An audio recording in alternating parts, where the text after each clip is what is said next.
नमस्कार मित्रों, मैं राममोहन उपाध्याय अपने YouTube चैनल वेदिका उपाध्याय में आपका हार्दिक स्वागत करता हूं। मित्रों, आज के इस वीडियो में हम लोग शिक्षा मनोविज्ञान से संबंधित महत्वपूर्ण प्रश्नों का अध्ययन करेंगे।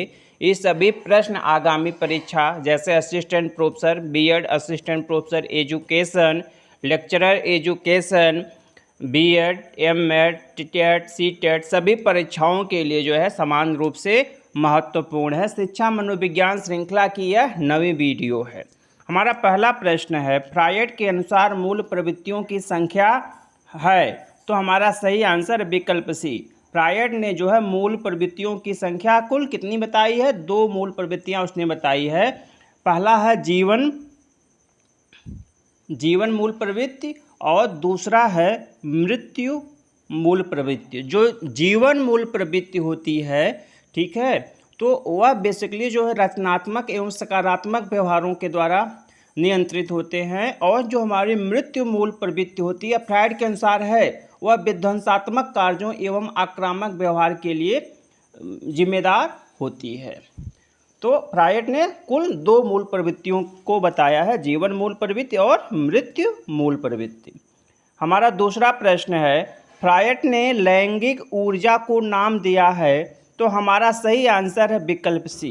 फ्रायड ने जो लैंगिक ऊर्जा है, जो कामेच्छा ऊर्जा है, उसको लिबिडो के नाम से संबोधित किया है, तो विकल्प सी हमारा सही आंसर है।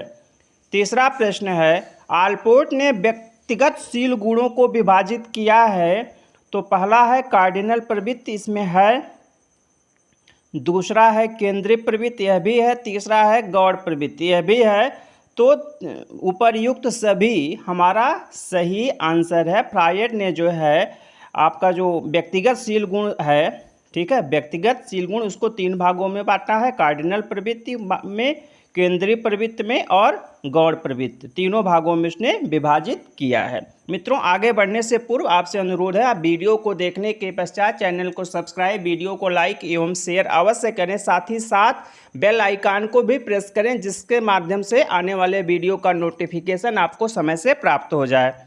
हमारा चौथा प्रश्न है, व्यक्तित्व के संबंध में किसने प्रोप्रियम शब्द का प्रयोग किया है? प्रोप्रियम शब्द का प्रयोग व्यक्तित्व के संबंध में किसके द्वारा किया गया है? तो हमारा सही आंसर है विकल्प सी। आलपोर्ट ने जो है व्यक्तित्व के संबंध में जो है प्रोपियम शब्द का प्रयोग किया है। प्रोपियम बेसिकली जो है लैटिन भाषा का एक शब्द है जिसका अर्थ होता है अपना, ठीक है। तो जो आलपोर्ट ने अपनापन या प्रोप्रियम शब्द का जो यूज किया है, उसका तात्पर्य है व्यक्ति के उन सभी पक्षों से है जो एकीकरण व संगतता या निरंतरता के साथ व्यक्ति के अनोखे अपनेपन को दर्शाता है। या बेसिकली यह अवस्था जो है शैशवावस्था से लेकर किशोरावस्था तक 7 विभिन्न अवस्थाओं में चलती रहती है, संचालित होती रहती है। हमारा अगला प्रश्न है, आलपोर्ट ने अपने शील गुण सिद्धांत के अंतर्गत प्रोपियम विकास की कुल कितनी अवस्थाओं का उल्लेख किया है? अभी मैंने आपको ऊपर बताया है, विकल्प भी हमारा सही आंसर है। जो आलपोर्ट ने शील गुण सिद्धांत के अंतर्गत प्रोपियम की कुल 7 अवस्थाओं का वर्णन किया है, जो शैशवावस्था से लेकर किशोरावस्था तक संचालित होती हैं। हमारा अगला प्रश्न है, व्यक्तित्व के संबंध में सतही शील गुण एवं स्रोतशील गुण संबंधित है, तो हमारा सही आंसर है विकल्प बी, कैटल। जो व्यक्तित्व के संबंध में सतही शील गुण और स्रोतशील गुण का जो सिद्धांत है वह आर.बी. कैटल के द्वारा प्रतिपादित किया गया है, तो विकल्प भी हमारा सही आंसर है। हमारा अगला प्रश्न है, 16 पीएफ प्रश्नावली संबंधित है, 16 पीएफ प्रश्नावली संबंधित है, तो यह जो है विकल्प भी हमारा सही आंसर है, व्यक्तित्व के मापन से संबंधित है। और 16 पीएफ प्रश्नावली जो है कैटल के द्वारा बनाई गई एक इन्वेंट्री थी, जिसमें उन्होंने 16 कारकों को जो है व्यक्तित्व के मापन के लिए जिम्मेदार माना था, या व्यक्तित्व के विकास के लिए, मापन न करके हम व्यक्तित्व के विकास के लिए उन्होंने उसको जिम्मेदार माना था। हमारा अगला प्रश्न है, 16 पीएफ प्रश्नावली का विकास किसने किया था? तो हमारा सही आंसर है विकल्प बी, कैटल के द्वारा इसका विकास किया गया था। हमारा अगला प्रश्न है, व्यक्तित्व के शील गुणों का अध्ययन करने के लिए एल डाटा, क्यू डाटा और टी डाटा का संप्रत्यय किसने दिया? तो हमारा सही आंसर है विकल्प बी, कैटल ने जो है एल डाटा, क्यू डाटा और टी डाटा का संप्रत्यय व्यक्तित्व के संदर्भ में दिया है। हमारा अगला प्रश्न है, निम्नलिखित में से कौन व्यक्तित्व को प्रभावित करने वाले आनुवांशिक कारक, आनुवांशिक या जैविकी कारक हैं? तो हमारा पहला विकल्प है शारीरिक रचना तथा शारीरिक स्वास्थ्य, यह जैविकी कारक या आनुवांशिक कारक के अंतर्गत आता है। दूसरा है अंतःस्रावी ग्रंथियां पूर्ण रूपेण जिम्मेदार होती हैं। तीसरा है स्नायुमंडल। तो उपर्युक्त सभी हमारे सही आंसर है, विकल्प डी हमारा सही आंसर है।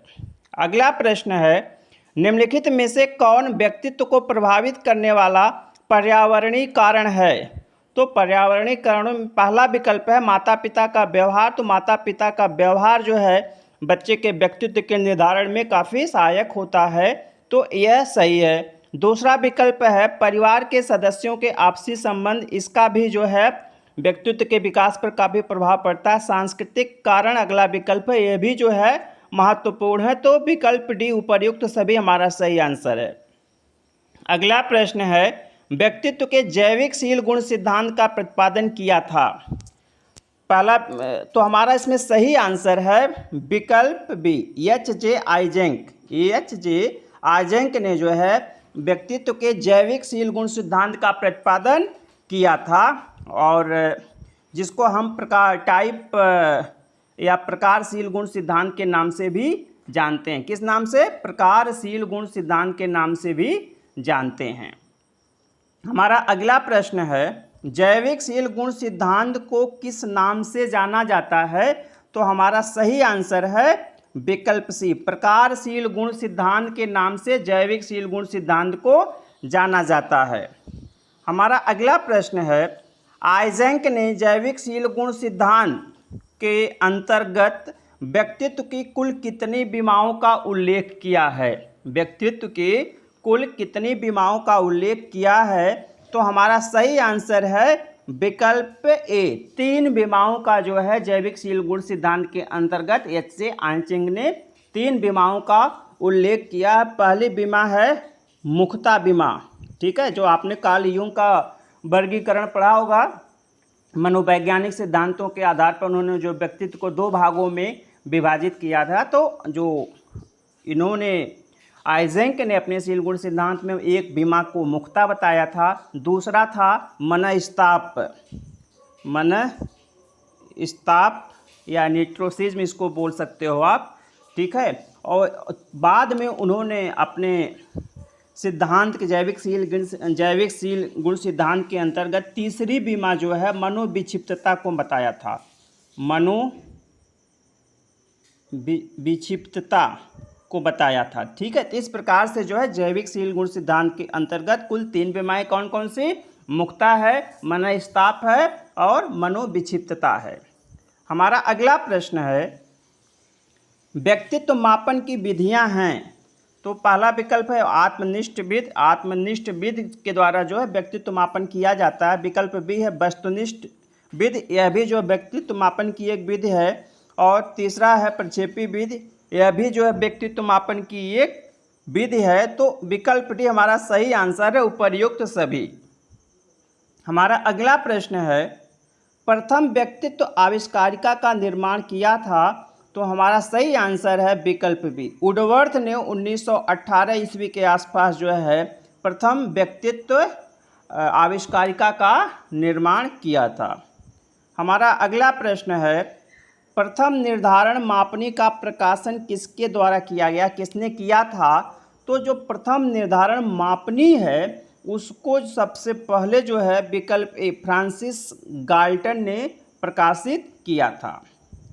अगला प्रश्न है, मिनेसोटा मल्टीफेजिक पर्सनालिटी टेस्ट का निर्माण किसने किया था? तो हमारा सही आंसर है विकल्प सी, हाथवे तथा मैककिनले के द्वारा जो है मिनेसोटा मल्टीफेजिक पर्सनालिटी टेस्ट का निर्माण किया गया था। इसको MPI के नाम से भी जाना जाता है। हमारा अगला प्रश्न है, यहाँ पे व्यक्तित्व हो गया है, व्यक्तित्व है, ठीक है। तो व्यक्तित्व मापन की विधि के रूप में समाजमित विधि का प्रतिपादन किया था। तो हमारा विकल्प बी सही आंसर है। JL मोरिनो ने जो है समाजमित विधि का प्रतिपादन किया था। अगला प्रश्न है, निम्नलिखित में से कौन व्यक्तित्व मापन की प्रक्षेपी विधि है? प्रक्षेपी विधि कौन सी है व्यक्तित्व मापन की? तो पहला विकल्प है शब्द साहचर्य विधि। तो शब्द साहचर्य विधि जो है एक प्रक्षेपी विधि है। विकल्प बी है रोर्सा-मस्य लक्ष्य परीक्षण, यह भी जो है एक प्रक्षेपी विधि है। विकल्प सी है प्रासंगिक अंतर्बोध परीक्षण, तो यह भी जो है एक प्रक्षेपी विधि है। मुझे लगता है यहाँ पे थोड़ा सा विकल्प में कुछ त्रुटि हो गई है। विकल्प डी है बालक अंतर्बोध परीक्षण, यह भी एक जो है प्रक्षेपी विधि है। तो उपर्युक्त सभी आप एक विकल्प ई बना लीजिएगा और उपर्युक्त सभी उसमें कर ली, उपर्युक्त सभी उसका सही आंसर हो जाएगा, ठीक है। अगला प्रश्न है, निम्न में से कौन प्रक्षेपी विधि है? तो हमारा सही आंसर है पहला विकल्प रचना प्रविधि, यह भी है। विकल्प बी है पूर्ति प्रविधि, यह भी प्रक्षेपी प्रविधि है। तीसरा है अभिव्यक्ति विधि, यह भी है। तो विकल्प डी उपर्युक्त सभी हमारा सही आंसर है। अगला प्रश्न है, निम्नलिखित में से कौन व्यक्तित्व परीक्षण की प्रक्षेपी विधि है? तो पहला है मोजाइक परीक्षण। मोजाइक परीक्षण जो है व्यक्तित्व मापन की प्रक्षेपी विधि है। ड्राइमैन परीक्षण, यह भी है। शाब्दिक पूर्ति परीक्षण, यह भी है। तो विकल्प डी उपर्युक्त सभी हमारा सही आंसर होगा। अगला प्रश्न है, मुक्त साहचर्य विधि का प्रतिपादन किया था। तो विकल्प भी हम सही आंसर है। सिगमंड फ्रायड और उनका चेला था, शिष्य था कार्ल यूंग, इन दोनों ने मिलकर जो है मुक्त साहचर्य विधि का प्रतिपादन किया था। हमारा अगला प्रश्न है, हरमन रोसा का संबंध किस देश से है? तो विकल्प भी हमारा सही आंसर है। हरमन रोसा जो इंक ब्लॉट उससे टेस्ट से संबंधित हैं, यह स्विट्जरलैंड के रहने वाले थे। हमारा अगला प्रश्न है, रोर्सा स्याही धब्बा परीक्षण में कार्डों की कुल संख्या होती है। तो विकल्प भी हमारा सही आंसर है। हरमन रोसा स्याही धब्बा परीक्षण में कार्डों की कुल संख्या 10 होती है। हमारा अगला प्रश्न है, होल्ट्जमैन स्याही धब्बा प्रविधि में कार्डों की संख्या होती है। तो होल्ट्जमैन स्याही धब्बा प्रविधि में कार्डों की संख्या 45 होती है। विकल्प सी हमारा सही आंसर है। अगला प्रश्न है, 1935 में प्रासंगिक अंतर्बोध परीक्षण का निर्माण किया था। तो हमारा सही आंसर है विकल्प ए। मॉर्गन एवं मुरे ने जो है 1935 में प्रासंगिक अंतर्बोध परीक्षण, जिसको हम लोग संक्षिप्त में TAT के नाम से जानते हैं, उसका निर्माण किया था। हमारा अगला प्रश्न है, प्रासंगिक अंतर्बोध परीक्षण में कार्डों की कुल संख्या होती है। तो जो प्रासंगिक अंतर्बोध परीक्षण होता है, जो TAT होता है, उसमें कार्डों की कुल संख्या 31 होती है। तो विकल्प भी हमारा सही आंसर है। हमारा अगला प्रश्न है, 1948 में लियोपोल्ड वैलक ने, यहाँ पर नहीं होना चाहिए था, निम्न में से कौन सा प्रक्षेपी परीक्षण तैयार किया था? तो हमारा सही आंसर है विकल्प बी, बालक अंतर्बोध परीक्षण CAT का निर्माण जो है वैलक के द्वारा किया गया था। लियोपोल्ड वैलक ने जो है 1948 में बालक अंतर्बोध परीक्षण का विकास किया था।